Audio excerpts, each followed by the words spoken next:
नमस्कार दोस्तों, नमः शिवाय। जीवन ज्योति चैनल में आप सभी का हार्दिक स्वागत करती हूँ। दोस्तों, आज बात करती हूँ रिश्तों पर।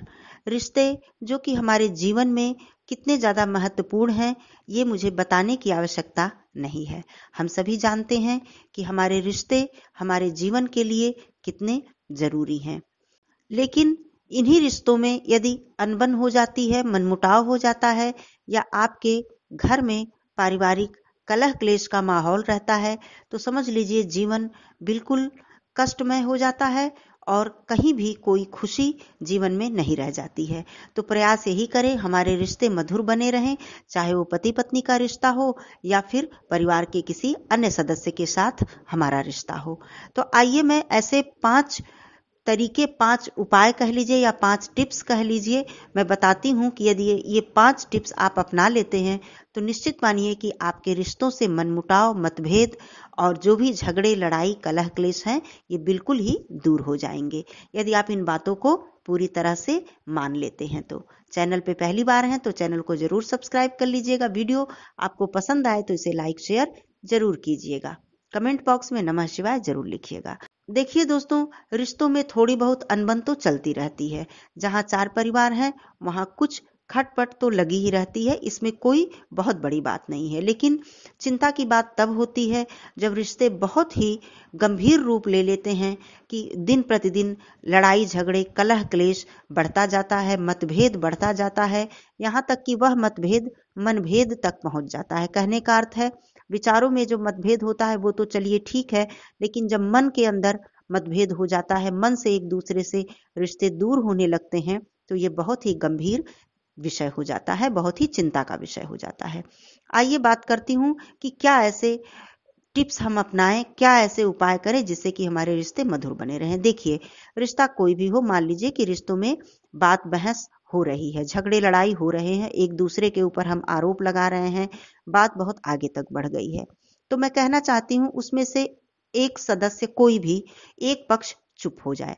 ये बहुत कहने के लिए तो बहुत बड़ी बात है, क्योंकि उस समय क्रोध में बिल्कुल इस बात का होश नहीं रहता है कि हमने बोल दिया, हमें क्या बोलना चाहिए या क्या नहीं बोलना चाहिए, क्योंकि चुप रहना हमें बर्दाश्त नहीं है। हम सोचते हैं कि जितना भी बोलना है हम इसी वक्त बोल लें, क्योंकि कहीं ऐसा ना हो कि हमारी बात नीची हो जाए या हम अपनी पूरी बात ना कह पाएं। लेकिन नहीं दोस्तों, यही समय है कि हमें संभलने की जरूरत है। जब मामला बहुत अशांत हो जाए तो आप उस समय बिल्कुल चुप हो जाइए। आप भले ही अपनी जगह पे सही हों, आपकी बातें सही हों, आपने गलती भी ना की हो, लेकिन उस समय आप चुप हो जाइए। ऐसा करके आप देखिए एक बार कि इसका क्या असर पड़ता है। अब आपको चुप हो जाने पर क्या असर होगा कि मामला शांत हो जाएगा, क्योंकि जब दो पक्ष में से एक पक्ष एकदम चुप हो जाएगा तो दूसरा पक्ष कितना बोलेगा और कब तक बोलेगा। पहली बात तो ये उपाय आप अपना लीजिए। फिर दूसरी बात, आपको अपनी बातें कहनी है। आप अगर यदि यह सोच रहे हैं कि मुझे अपनी बातें कहनी है, मेरी बातें तो सही थी, मैंने गलती नहीं की थी, ठीक है, बहुत अच्छी बात है, लेकिन इसको कब आप कहेंगे?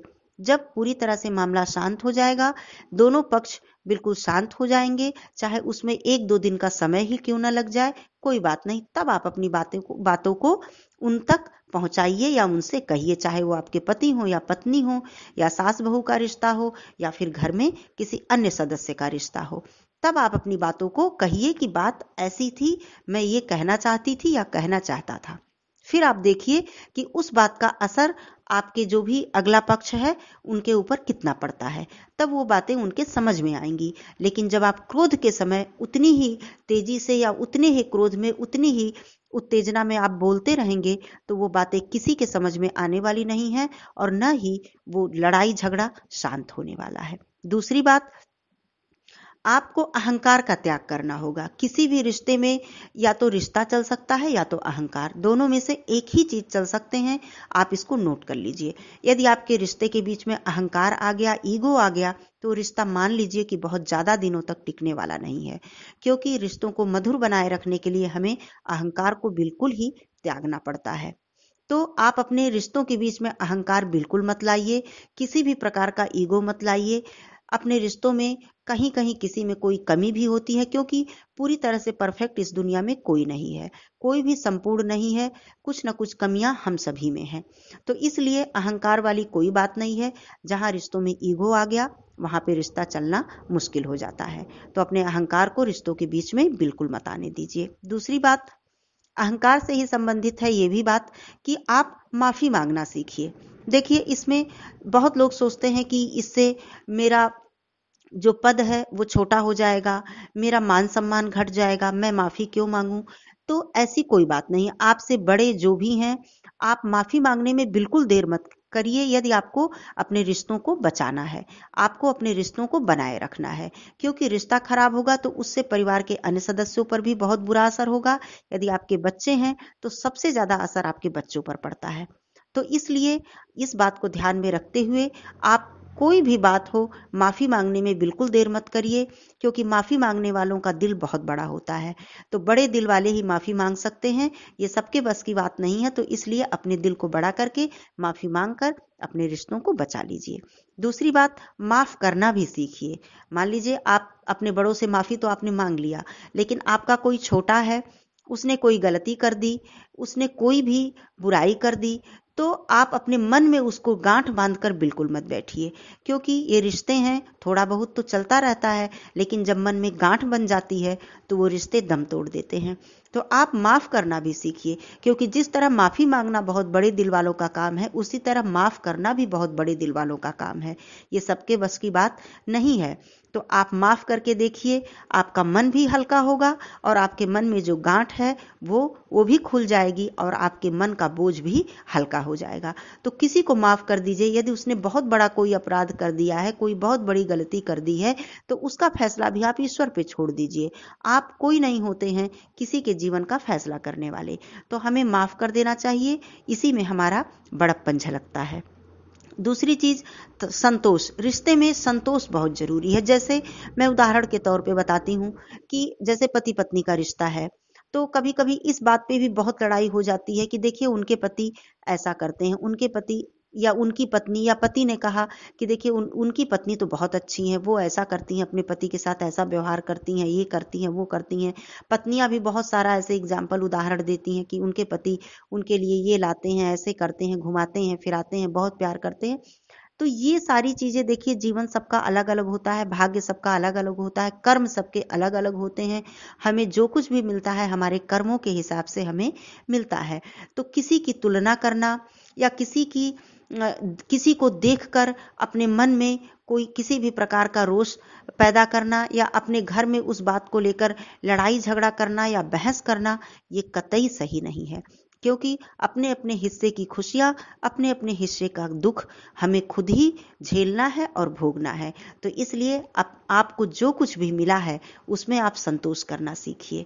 आपको रिश्ते जो मिले हैं उसमें संतोष करिए, रिश्तों से जो भी अपनापन प्यार आपको मिल रहा है उसमें भी संतोष करिए, या चाहे धन दौलत से संबंधित कोई बात है तो उसमें भी आप संतोष करिए।